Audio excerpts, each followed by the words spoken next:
Hello दोस्तों, स्वागत है आप सबका हमारे YouTube चैनल दीवान सेब में। आज हम बताने जा रहे हैं आपको हरियाली तीज का महत्व। हरियाली तीज क्यों मनाई जाती है? हरियाली तीज एक महत्वपूर्ण हिंदुओं का त्यौहार है। ये भगवान शिव और माता पार्वती के पुनर्मिलन का प्रतीक है। मान्यताओं के अनुसार माता पार्वती ने भगवान शिव पति के रूप में पाने के लिए बहुत ही कठिन तपस्या की थी। उन्होंने 108 जन्मों तक तपस्या की और उसके बाद भगवान शिव को पति के रूप में प्राप्त किया। इस दिन पूजा करने से विवाहित महिलाओं को अखंड सौभाग्य का आशीर्वाद मिलता है। जो महिलाएं इस दिन सच्चे मन से पूजा करती हैं, उनका वैवाहिक जीवन हमेशा खुशहाल रहता है। आइए अब जानते हैं हरियाली तीज की पूजा विधि में क्या क्या लगता है। हरियाली तीज की पूजा प्रदोष काल में की जाती है। इस दिन सुहागन महिलाएं नए कपड़े पहनती हैं और 16 श्रृंगार करती हैं। इसके बाद गीली मिट्टी से शिव और पार्वती और गणेश की प्रतिमा बनाती हैं। फिर दूध, दही, चीनी, शहद और घी से पंचामृत बनाएं। चलिए अब शुरू करते हैं हरियाली तीज की कथा। शिव जी ने माता पार्वती को उनके पूर्व जन्म का स्मरण कराने के लिए तीज की कथा सुनाई थी। शिव जी कहते हैं, हे पार्वती, तुमने हिमालय पर मुझे वर के रूप में पाने के लिए घोर तप किया था।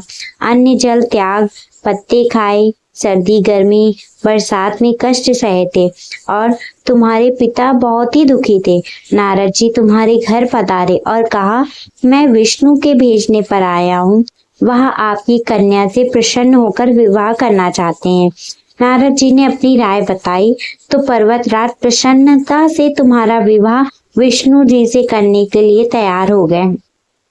नारद जी ने विष्णु को यह शुभ समाचार सुना दिया, पर जब तुम्हें यह पता चला तो बड़ा दुख हुआ। तुम मुझे मन में ही अपना पति मान चुकी थी। तुमने अपने मन की बात अपनी सहेलियों को बताई। फिर आपकी सहेलियों ने आपको एक घने वन में छुपा दिया था, जहां आपके पिता ना पहुंच सके। वहां तुम तप करने लगी। तुम्हारे लुप्त होने से पिता चिंतित होकर सोचने लगे कि यदि इस बीच विष्णु जी बारात लेकर आ गए तो मैं क्या कहूँगा। फिर शिव जी पार्वती जी के पास पहुंचे और कहा कि आपके पिता आपको खोज रहे हैं। आपको खोजने में उन्होंने धरती पाताल एक कर दिया है, पर तुम ना मिली। तुम गुफा में रेत से शिवलिंग बनाकर मेरी आराधना में लीन थी। प्रसन्न होकर मैंने मनोकामना पूरी करने का वचन दिया है। तुम्हारे पिता खोजते हुए गुफा तक पहुंचे। तुमने बताया कि अधिकांश जीवन शिव जी को पति के रूप में पाने के लिए तप में बिताया है। आज तब सफल रहा। शिव जी ने मेरा वरण कर लिया है। मैं आपके साथ एक ही शर्त पर घर चलूंगी। यदि आप मेरा विवाह शिव जी से करने के लिए तैयार होंगे तो। पर्वतराज मान गए। बाद में विधि विधान के साथ हमारा विवाह हुआ। हे पार्वती, तुमने जो कठोर व्रत किया था उसी के फलस्वरूप हमारा विवाह हो सका है। इस व्रत को निष्ठा से करने वाली स्त्री को मनवांछित फल देता हूँ।